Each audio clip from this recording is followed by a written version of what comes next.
नमस्ते, आप सभी का स्वागत है और आज हम बात करने जा रहे हैं प्रतीक बोराड़े जी से धर्मा प्रोडक्शन यानी करण जौहर की फिल्म ब्रह्मास्त्र के बारे में। प्रतीक जी, ब्रह्मास्त्र का ट्रेलर आया है, मैंने भी देखा, मुझे कुछ समझ भी नहीं आया। आप क्योंकि विशेषज्ञ हैं तो आप ही बताएं, आपने क्या देखा उसमें? सबसे पहले तो सभी को राम राम नमस्ते। सबसे पहली बात तो ट्रेलर देखकर कुछ फील ही नहीं हुआ। अंदर जो कुछ एक हम जैसे मैंने देखा कि अयान मुखर्जी जो इस फिल्म के डायरेक्टर हैं, उन्होंने अपने इस ट्रेलर रिलीज के इवेंट के समय कहा कि ये फिल्म अपने रिच कल्चर को सेलिब्रेट करने वाली होगी और अपने जड़ों से जुटने वाली ये फिल्म होगी, अपने रूट्स को टच करेगी ये फिल्म, इस प्रकार की बातें उन्होंने कही थी। पर पूरा ट्रेलर देखने के बाद भी कहीं पर भी एक सिंगल सीन में भी मुझे कुछ ऐसा दिखाई नहीं दिया। ट्रेलर देखकर बस ऐसा लग रहा था जैसे आज जो देश भर में लोग अपने कल्चर से जुड़ी हुई फिल्में देखना चाहते हैं, चाहे वो कोई राष्ट्रवाद से विचारधारा पर आधारित फिल्म हो, या कोई हिस्टोरिकल फिल्म हो, या कोई पौराणिक कथाओं पर आधारित, ऐसा कुछ मतलब लोग काफी लंबे समय से मांग कर रहे थे कि बॉलीवुड ने हमारे कल्चर को का भी रिस्पेक्ट करने वाली फिल्में तो बनाई ही नहीं है, पर उसको हमेशा नीचा दिखाने वाली फिल्में ही बनाई है। तो ये जो लोगों के मन में भाव था काफी लंबे समय से, तो उसको बस कैश करने का प्रयास किया जा रहा है ऐसे लग रहा है। बस चलो हम दिखा देते हैं कुछ ऐसी चीजें, फिल्म का नाम ब्रह्मास्त्र रख दिया, अग्नेयास्त्र रख दिया, फिल्म का जो लीड कैरेक्टर उसका नाम शिव रख दिया, बस हो गया। इससे ज्यादा जैसे कई बार हम कोई चीज बोलने के पीछे कभी भाव ही नहीं होता। अगर कोई व्यक्ति हमें बहुत अच्छे अच्छे शब्द प्रयोगों के साथ में बहुत अच्छे अलंकारों का उपयोग करके बहुत विद्वानों की तरह कोई बात बोल रहा हो और उसके पीछे जब कोई भाव ही नहीं होता, तो वो बात हमारे हृदय तक पहुंचती नहीं है। और ये ट्रेलर बिल्कुल वैसा ही है। भले ही उन्होंने कितना भी कुछ वो वीएफएक्स वगैरह दिखा रहे हो, जो मेरे अनुसार तो पूरी तरीके से वीएफएक्स की दृष्टि से भी बस वो कुछ कलर्स उन्होंने दिखा दिए हैं लेजर शो की तरह। तो वीएफएक्स की दृष्टि से भी ये निराशाजनक तो है ही, पर चलो वो भी हम उसको भी अगर हम इग्नोर करें, तो भी ट्रेलर में जो एक भाव होना चाहिए था, इमोशंस होने चाहिए थे, अपने कल्चर के प्रति जो एक रिस्पेक्ट होना चाहिए था, वो पूरे ट्रेलर में कहीं पर दिख ही नहीं रहा। और एक जैसा कि अभी कुछ क्रिटिसिज्म हम देख रहे हैं, रणबीर कपूर का जो कैरेक्टर है मंदिर में, जो वो घंटी बजा रहे हैं, तो वहां पर भी पैरों में चप्पल हमें एक सीन में दिखाई देती है।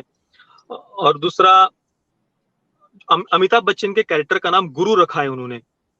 अब गुरु जिस प्रकार से वो कुछ उस पुरानी जो हमारी पौरा शक्तियां है, कुछ ऐसी एंशियंट प्राचीन भारत की कुछ दिव्य शक्तियां, उन्हें वो संजो कर रख रहे हैं, उनकी रक्षा कर रहे हैं गुरु, ऐसा वो दिखाया गया है ट्रेलर में। गुरु और उनके कुछ फॉलोअर्स दिखाए हैं। मुझे पता नहीं ऐसे गुरु कहाँ पर होते हैं, टी शर्ट और जींस पैंट पहनने वाले, जो भी उनके वो जैकेट जो भी जैसे भी अमिताभ बच्चन को दिखाया है। मैंने तो आज तक ऐसे कभी गुरु दिखे नहीं है। शायद इस फिल्म के मेकर्स को गुरु, शिक्षक, आचार्य, इनके अंदर का कुछ भेद पता ही नहीं होगा। फिल्म का नाम बस उन्होंने गुरु रख दिया।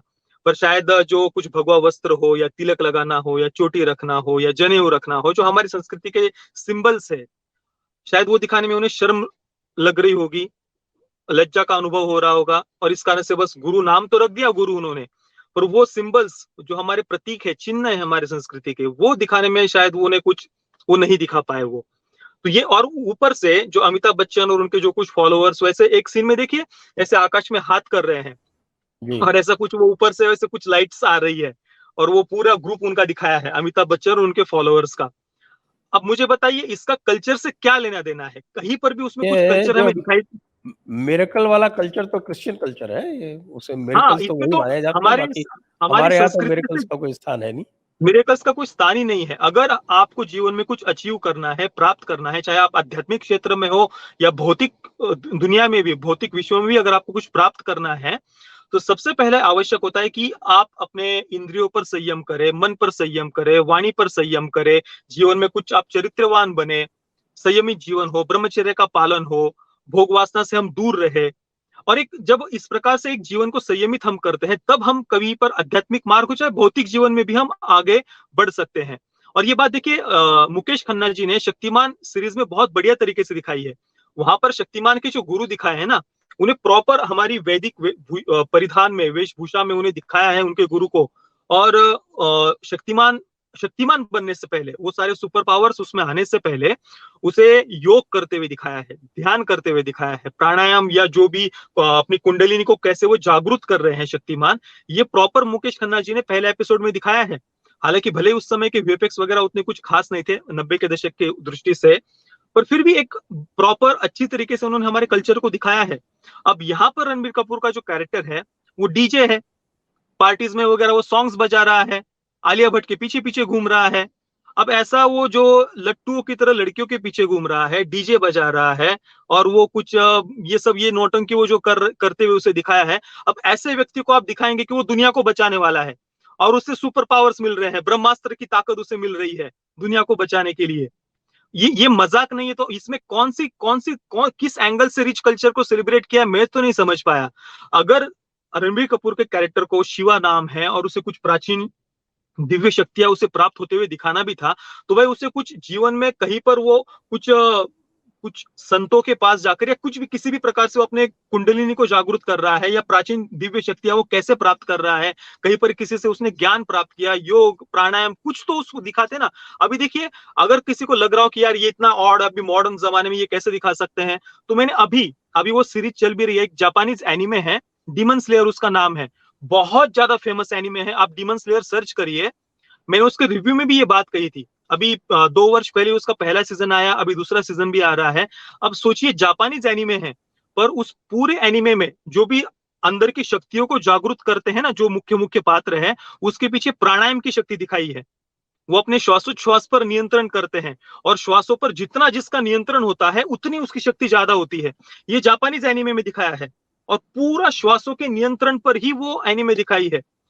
अब भाई, प्राणायाम तो हमारी संस्कृति ने विश्व को बताया, ध्यान हमारी संस्कृति ने विश्व को बताया, मन और इंद्रियों पर संयम हमारी संस्कृति ने पूरे विश्व को बताया।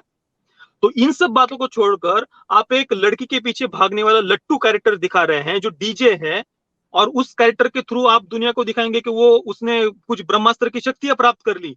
इससे बड़ी मूर्खता मेरे अनुसार तो और दूसरी कोई नहीं हो सकती। वो आपने अपने वीडियो में कहा था ना, क्या बॉलीवुड तुमसे ना हो पाएगा। तो मुझे बिल्कुल। लगता है कि बॉलीवुड, अच्छा इसके भी डायलॉग राइटर जो है वो कोई भाईजान है, मैंने सुना। तो वो भाईजान भी इसमें बता वो रहे तो हैं मैंने कि मैंने इतना चेक नहीं किया डायलॉग राइटर कौन है, पर मूलतः बात यह है ना कि बॉलीवुड में चाहे कोई भी हो, चाहे रणबीर कपूर या जो भी धर्मा प्रोडक्शंस, करण जौहर, ये लोग अपने रूट्स के साथ जुड़े हुए ही नहीं है। तो ये हमारे रिच कल्चर को, संस्कृति को समझ ही नहीं सकते। ये अपने कुछ वेस्टर्न माइंडसेट के साथ में फिल्में बनाते हैं। अब मैंने जैसा कि कहा, अमिताभ बच्चन और उनका ग्रुप वो किसी कल्ट की तरह लग रहा है। अब मुझे पता नहीं आप उतनी हॉलीवुड की सीरीज वगैरह देखते हैं या नहीं, पर अभी हाल ही में कुछ ऐसी हॉलीवुड की फिल्में सीरीज आई हुई है, और पहले के समय से ही उनमें एक ऐसे कुछ शैतानी कल्ट दिखाया जाता है, जो मूर्ति पूजा वगैरह। हॉलीवुड में ये बहुत आदत है, वहां के जो कंजर्वेटिव फिल्म मेकर्स होते हैं हॉलीवुड के, वो हमेशा से मूर्ति पूजा करने वालों को निगेटिव वे में दिखाते आए हैं, और उनको कल्ट की तरह दिखाते हैं, कुछ शैतान की पूजा जैसे कर रहे हो और वो कल्ट चला रहे हैं, ऐसा दिखाते हैं। तो मूर्ति पूजकों को हमेशा से ही हॉलीवुड के जो फिल्म मेकर्स है, वो हॉलीवुड के कंजर्वेटिव फिल्म मेकर्स, तो वो हमेशा से ही जो मूर्ति पूजा करने वाले हैं उनको शैतान की पूजा करने वाला बताते हैं। और यहाँ पर भी आप अमिताभ बच्चन और उनके फॉलोअर्स को देखकर मुझे तो ऐसा लग रहा था जैसे यार ये किसी कल्ट को दिखा रहे हैं। तो वो प्रेजेंटेशन भी बहुत गलत था, इसमें कहीं पर भी हमारे कल्चर को सेलिब्रेट किया गया है ये मुझे तो कम से कम नहीं दिखाई दिया। जी। तो चूंकि अभी केवल ट्रेलर है, तो मुझे लगता है हम यहीं पर इसको वाइंड डाउन करेंगे। हाँ, ट्रेलर आपका और देखिए, सबसे अंतिम सबसे मुख्य। कंक्लूडिंग रिमार्क, आपका हाँ, अंतिम कंक्लूडिंग रिमार्क। मैं बस यही कहना चाहूंगा कि अगर आप अपने कल्चर पर कोई फिल्म बनाना चाहते हैं, तो उसके लिए सबसे ज्यादा आवश्यक होता है कि उसकी जो मूल भावना है हमारे संस्कृति की, वो आप समझे।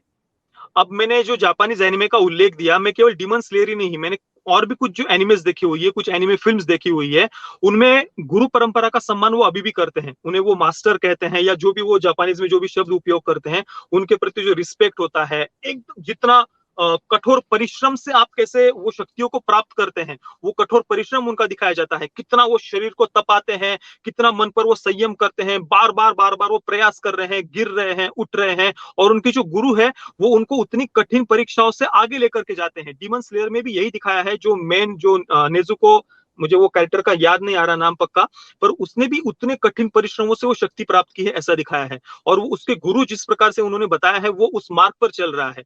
तो ये जो हम नई पीढ़ी को जो बातें बता सकते हैं ना कि कठोर अनुशासन का क्या महत्व होता है, जीवन में संयम का क्या महत्व होता है, हम जो हमारे गुरु है उनके सामने हमारी इच्छा या हमारी जो भी वह उन सबको हम कैसे समर्पित करके पूर्ण नियंत्रण उनके हाथ में हमें कैसे देना होता है, ये बातें समझने के लिए वैसे लाइफस्टाइल भी होनी चाहिए। और मुझे नहीं लगता कि बॉलीवुड में आज ऐसा कोई भी फिल्म मेकर है जो इन बातों को समझता हो, और ये सबसे ज्यादा दुखद बात है।